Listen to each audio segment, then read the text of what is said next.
Does anybody feel like we are fighting for no reason? It's like fighting is a lot of hard work.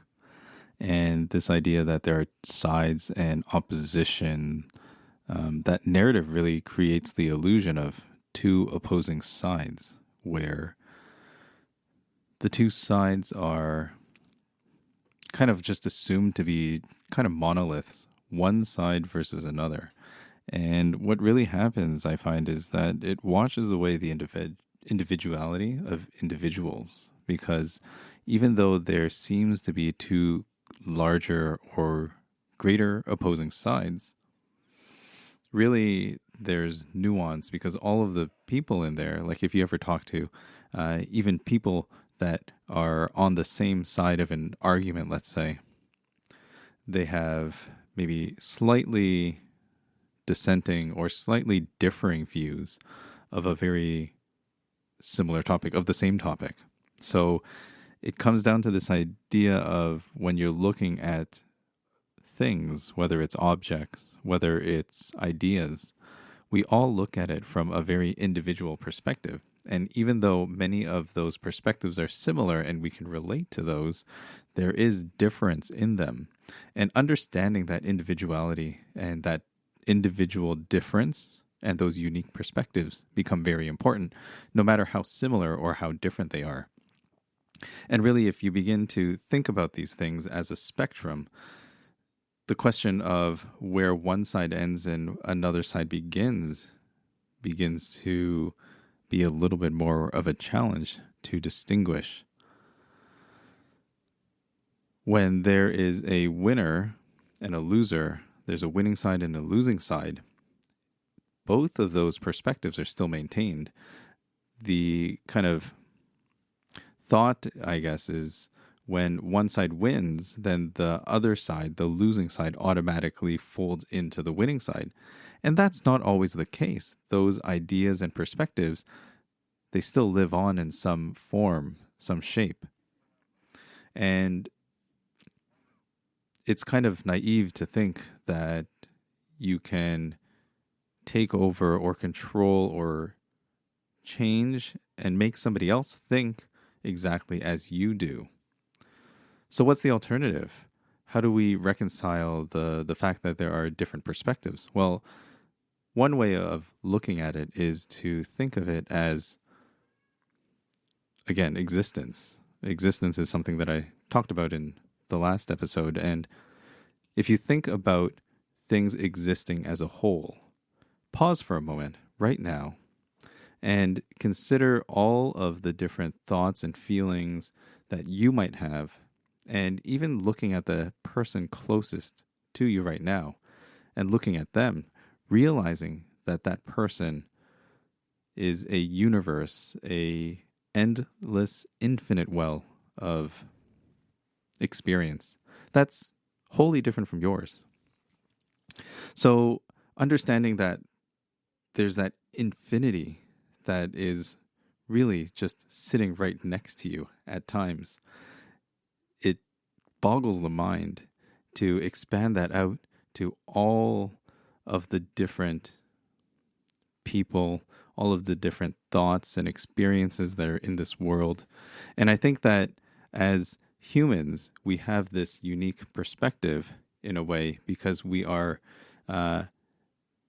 consciously and intentionally at times communicating. And I guess this is a communication that this is the way that we as humans communicate.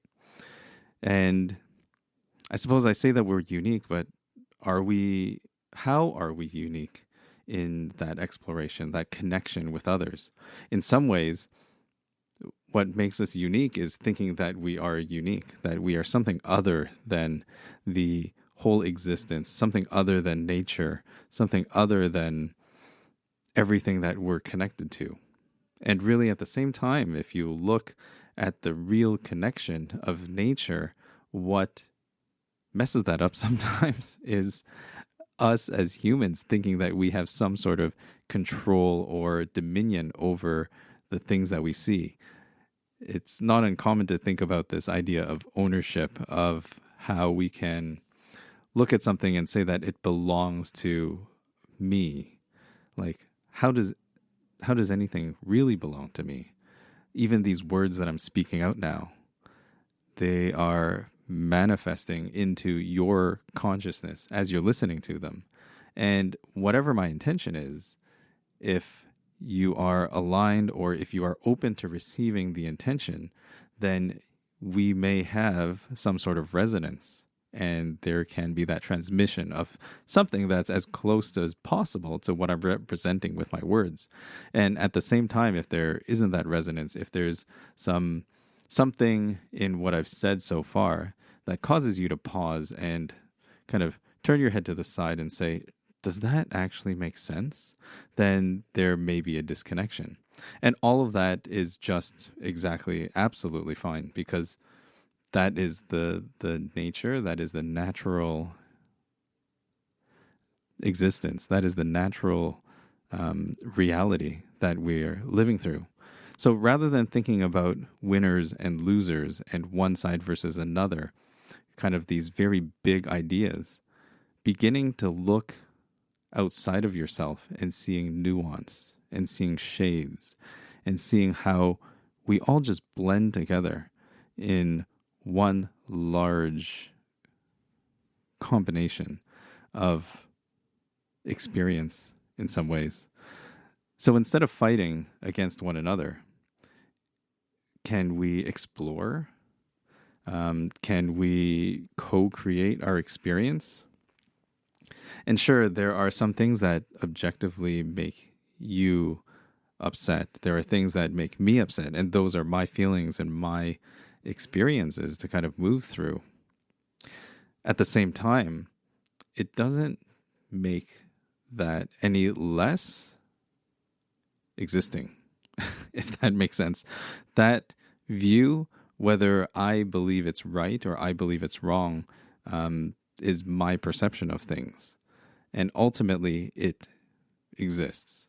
And sometimes when we deny the existence of one thing, we almost reinforce the existence of it, because there's a like a buckling down and kind of digging in the heels and really holding on to a position. But if you think of your experience in your life as an exploration, you begin to open your filters to data and information. And it's not to say you have to change your mind, but be open to exploring them and listening and accepting certain things. Accepting, not to say that this is what I believe now, but just acknowledging the existence is maybe a better way of putting it. When you co-create, there's a give and there's a take from all that are involved. If you have this agreement that we are building something together, building an experience together, then we can come together and create something new, which in some ways is what we're always doing. And sometimes what we create together becomes something that we don't really like. So if we can work together and make something new and something fun, I mean, like, what are the values that drive you? Like, what are you existing here on this planet for? Is it to struggle? Is it to suffer? And in some ways, that idea of struggle and suffering is what brings us the lessons that we're meant to learn in this life. And as we go through and become more familiar with suffering, we can understand and see the joy and see the presence that we can have in the moment and really just experience our existence in a meaningful way. The meaning that we want to put onto our experience. And finally, if you think about life and if you think about all the interactions that you have, whether it's if you work in customer service, if you work in retail, if you work with people, when you have somebody else come to you outside of your work or outside of your team, and they want to have a conversation with you and interact with you, rather than thinking about a fight and thinking that this is something other and that somebody's trying to take something from me. If we can all begin to look at our interactions as a dance, how would that change? Like, a dance is not about holding firm and still and unmoving. Really, it's about creating a pleasing final product, about just vibing, just going with the flow and moving and giving and taking, and just being open to the movement and the flow of life.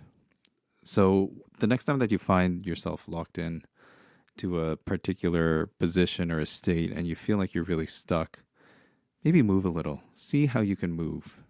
And it's not about giving up space. When you're dancing with another person and you take a step back, it's just part of the dance. You're not giving up ground. You're just simply moving the way that you need to move in the moment when you need to move. And it becomes freeing and it becomes flowing and maybe becomes enjoyable.